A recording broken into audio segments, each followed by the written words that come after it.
You know that feeling? When you're at work and it just feels like everyone else got the instruction manual you somehow missed. Hmm. Maybe you've been told you're, I don't know, not quite right. Or you feel that constant pressure to just mask who you really are to fit in. Yeah, that resonates. I heard from someone recently who put it so powerfully. They said they spent years thinking they were just incompetent. Wow. Yeah, until the diagnosis helped them see they were trying to fit into a world not built for them. And the effort, well, it actually broke them. That really cuts deep. It makes you stop and think, doesn't it? It really does. What if we flip that script entirely? What if the very differences in how our minds work? Mhm. What if that became the foundation for I don't know, a more powerful kind of company? And that really underscores the core of what we're diving into today. We're looking at this idea of a fundamentally new way to build businesses. A new blueprint. Exactly, a new blueprint centered around neurodiverse strengths. Our source for this exploration is Neurodivergent Power, the new blueprint for business. Right. And this isn't just about like surface level tweaks. It's a deep rethink of how we organize work, how we actually value the unique things each person brings. Hmm. So our mission today is to really get to the heart of this new blueprint. What are its core principles? How could it change how we think about talent, about work, about those differences that make us who we are? And we'll try to keep it grounded, even if terms like organizational design sound a bit complex. We're aiming for those moments, those sort of light bulb moments that shift how you see things. Okay, good. So let's start with the problem this blueprint is trying to solve. Right. So the central argument is that traditional companies, in their big push for efficiency and consistency, they've kind of accidentally created environments that disadvantage, well, a lot of human cognitive diversity. Okay, let's unpack that a bit. Ah. For so long, it feels like the ideal employee was this uniform person. Same skills, same way of talking, predictable all around. That's it, exactly. And the whole structure, how teams are built, career tracks, how we measure performance, it's all been based on that idea of uniformity. Which feels increasingly outdated now, right? Precisely. Especially now, with complex challenges needing fresh thinking. This rigidity is becoming a real weakness. The author argues pretty strongly we need a fundamental shift From seeing differences as risks. to seeing them as assets. Indispensable assets, really. Okay, so if uniformity is the old way, what's the core of this new model? How does it suggest we actually structure companies? Well, the key shift, the really big idea, is moving away from organizing around things like job title or skill level, Okay. and instead focusing on cognitive traits, the natural strengths and tendencies in how our minds process information and tackle tasks. Huh. So you build teams based on that, on how people's minds actually operate. That's the idea. Intentionally build teams based on this understanding. That's a fascinating pivot. So maybe forget traditional departments sometimes. You assemble a project team based on like different brain wiring. Give me an example. Okay, imagine a new product launch. Maybe someone with strong ADHD traits, often great at, creative bursts, big picture thinking they could lead the initial brainstorming. Right, the idea phase. Exactly. Then maybe someone with strong ASD traits, often known for that meticulous attention to detail, spotting flaws. Ah, the validation stage. Perfect for the testing and refinement stages. They'd be invaluable there. Okay, this is where it gets really interesting for me. What about neurotypical folks? Where they fit in this cognitive team structure? Are they just out? Oh, not at all. Not at all. The author sees neurotypical individuals, especially those with, say, high emotional intelligence or strong interpersonal skills, playing absolutely vital roles. Like what? As translators, mediators, and integrators, they become the connectors within these diverse teams. Ah, bridging the gaps between different styles. Exactly. Facilitating communication, smoothing collaboration.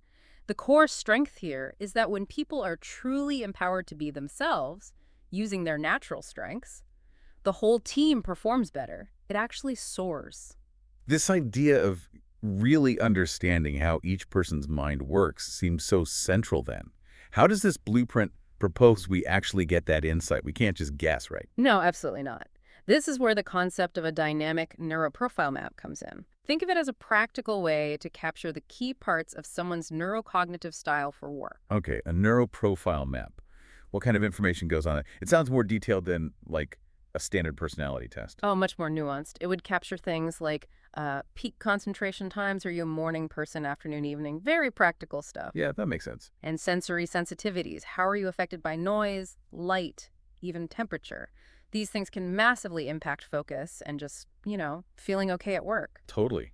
I know people who just can't function in a noisy open office. What else is on this map? It would also look at strengths and maybe challenges in verbal versus nonverbal communication. Your natural pull towards creative, maybe out there thinking versus needing structure and logic. Right. Energy levels, too, prefer short bursts or long, steady work. How comfortable are you with change versus needing routine? Even social stuff, tolerance for high stimulation environments, how much interaction you need or prefer. Wow, that paints a really rich picture. But, and this seems important, the author stresses these aren't diagnostic tools, right? Not labels. Precisely. That's crucial. They're for self-awareness and mutual understanding within teams. They're developed through self-reflection, observation, open conversations, creating a shared language. A language for appreciating different ways of working. I like Yeah. that. So how does this deeper understanding, this neuroprofile, actually change things on the ground, like team building or performance reviews? Well, in team building, instead of just looking at skills on a resume, which is the standard way. right. Instead, you can intentionally build teams with neurobalance. You might have, say, an ideation lead. Great at new concepts often aligns with ADHD traits. Paired with a meticulous structural architect for planning and execution, maybe aligning with ASD traits. And the neurotypical person. And a skilled mediator translator bridging those styles. It's about the mix. That's a complete departure from just matching keywords on a CV. Performance evaluations, they always feel so standardized. Yeah. The model argues for shifting towards more individualized goals, goals aligned with someone's inherent strengths. Like what? Well, the author gives examples. Someone with ADHD might have goals around generating innovative ideas. Someone with ASD might be evaluated on developing, say, new quality control measures. And neither is better than the other. Exactly. Crucially, neither contribution is seen as superior. They're just different, equally valuable ways to help the organization succeed. This is all making me think about the actual place we work, the office. How does this neural blueprint view the work environment? Flexible environments are absolutely key, a cornerstone, really. The idea is to let work location, even hours, adapt to individual cognitive rhythms and sensory needs. So if someone with ADHD struggles in the morning, Maybe a later start time option? Yeah. If someone with ASD is sensitive to noise? a quiet zone, or maybe working from home more often. Exactly. And importantly, these aren't framed as special favors or just disability accommodations for a few. The core management strategy. Yes. For optimizing everyone's performance and well-being, the author even pictures redesigning the physical office How so? with a whole menu of options. Dedicated focus booths with adjustable light and sound, open dialogue zones for brainstorming, silent rooms for deep work, even sensory reset rooms to just destimulate and recharge. No. So forget the one-size-fits-all open plan that drives so many people crazy. Pretty much. The environment itself becomes a tool supporting different work styles. It becomes the new default available to everyone. And the author sees this having a big impact in specific industries. Absolutely, especially where creativity, deep focus, precision, or nonlinear thinking are really valuable. Think creative fields, IT, R&D, user experience, even HR and social change organizations. Okay, let's shift gears to getting into these companies. The hiring process. Traditional resumes and interviews can be huge hurdles for neurodivergent people. Yeah, the author shares this really poignant story. A highly qualified candidate with ASD felt they had to hide their diagnosis during interviews, just the fear of judgment. That's awful. So this blueprint tackles recruitment too. Fundamentally, it proposes a big shift, moving away from that fear. And that revolves around this idea of a work style profile instead of just a resume. What's in that? It focuses on how you actually prefer to work. Your dominant cognitive styles, innovator, analyst, executor, your sensory needs, peak focus times, how you best communicate written, verbal. Practical stuff. Very practical. Also, examples from your past where your unique traits really shown. Even what kind of team dynamics help you do your best work. So the focus shifts from just listing past jobs to understanding how someone operates and what they need to thrive. Makes sense. How does that change the interview itself? It becomes way more flexible and, frankly, humane, recognizing that real-time Q&A or unstructured chats can be barriers. So, other options. Maybe written questions answered at your own pace, asynchronous text chats, or showing your skills through work samples relevant to the job. The goal isn't how well do they perform under interview stress. Is there a genuine match between their abilities and the role's demands within the right environment? You got it. That's the core shift, evaluating the fit, not just the interview performance. I really like the idea of being upfront about this in job postings. The author gave an example statement. Yeah, something like, we value diverse thinking. If you identify as neurodivergent, ADHD, autism spectrum, sensory sensitivity, etc., please apply. Feel comfortable sharing your preferred work style. That kind of openness could make a huge difference, reducing that pressure to mask. And attracting talent that might otherwise self-select out. And once someone is hired, onboarding gets tailored too. Absolutely.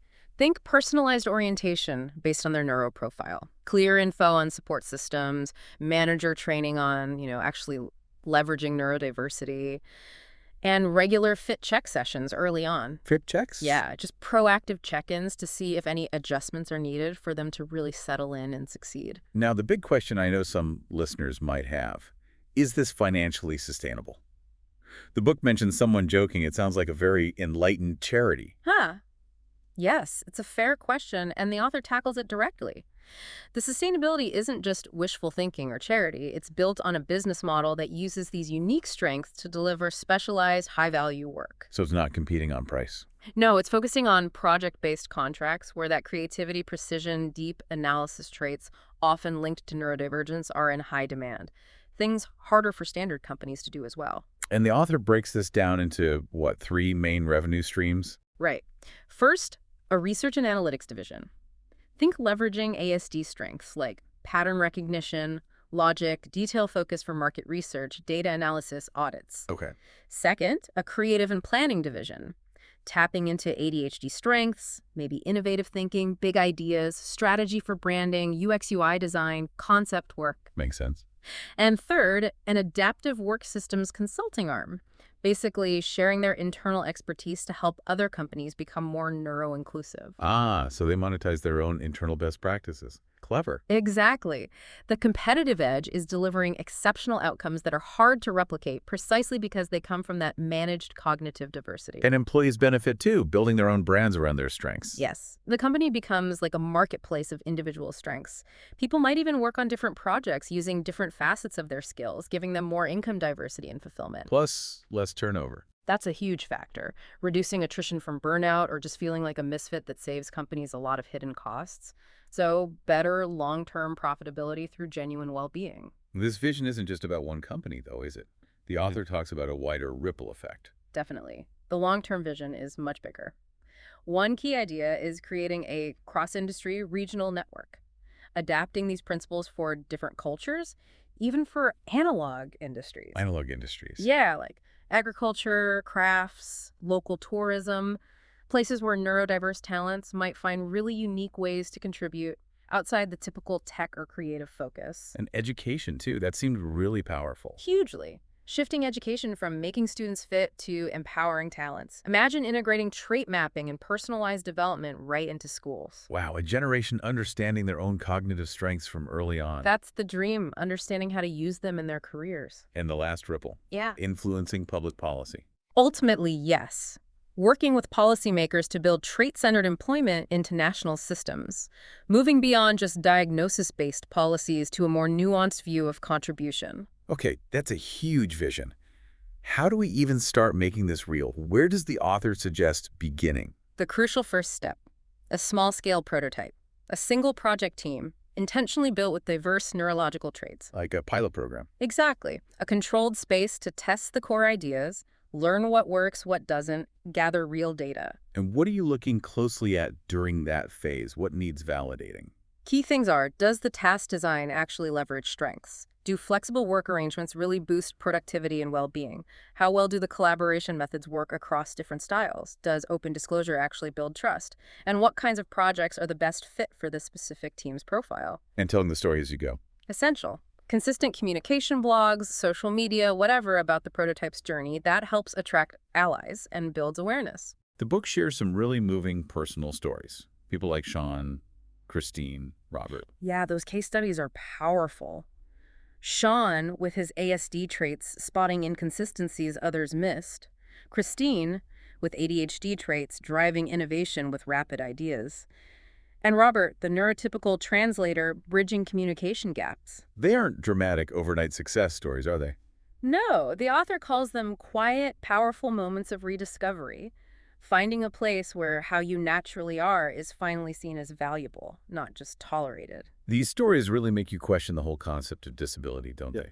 The author argues maybe the distortion isn't in the person, but in society's rigid insistence on normal. Precisely. The analogy used eyeglasses for vision, translation apps for language. They're just tools enabling different ways of being. Right. There's this quote about the sheer exhaustion of always being the one who needs accommodations. It flips the perspective. Maybe we need to redesign the environment, not fix the person. So disability becomes the friction. The friction between diverse individuals and inflexible systems, that's the redefinition. The goal is reducing that friction, softening those rigid standards. And the story of Steve. Wow. He had challenges with both ADHD and ASD, struggled in typical workplaces. His story felt full of hope. It's incredibly impactful. He started with just one small task organizing meeting minutes that perfectly suited his strengths. And that built confidence. Gradually, yes, he started rebuilding confidence, found his voice, even started pointing out unspoken team tensions others hadn't articulated. It shows how neurodiversity brings unique insights. His story really embodies the idea that the company's purpose can be helping people rebuild themselves. It makes you think, where would Sean, Christine, Steve be without a place like this? It's that quiet erasure of talent the author mentions. Exactly. The point isn't just about efficiency, it's about preserving lives, challenging that harmful, narrow idea of normal. The aim is for this not to be exceptional. Right. It should become an ordinary example of how society could be, how it should be, leading to real, lasting progress. So the big takeaway, the call to action, is really about shifting our perspective. Fundamentally, yes. Moving from asking, why is this person like this? Or why can't they just... What kind of environment would help this person thrive? And that starts small. It has to. Managers rethinking communication. Neurodiverse individuals may be questioning those internalized, I'm not suited for this labels. All of us meeting differences with curiosity, not judgment. True transformation starts with how we see each other before the systems change. That's the foundation. And that final message is just so powerful. There is a place here for someone exactly like you. That really captures the essence of this new blueprint. It's about radical inclusion. Okay, so wrapping up this deep dive, key insights. Traditional workplaces built for uniformity have limitations. There's huge potential in organizing around cognitive traits, and this vision offers a future of work that's more inclusive, yes, but also potentially way more productive and innovative. And your role listening to this is really important, just considering how you might shift your perspective, how you might foster more supportive environments wherever you are. So here's a final thought for you to take away this week. Think about one interaction you have. Instead of focusing on what someone isn't doing right by some standard, try to spot a hidden strength. Or just wonder about a different way their mind might be working. What new possibilities could that little shift open up, not just for them, but for you, for your understanding? It's a powerful exercise. Thank you for joining us for this deep dive. We really hope you'll keep exploring these ideas in your own life and work.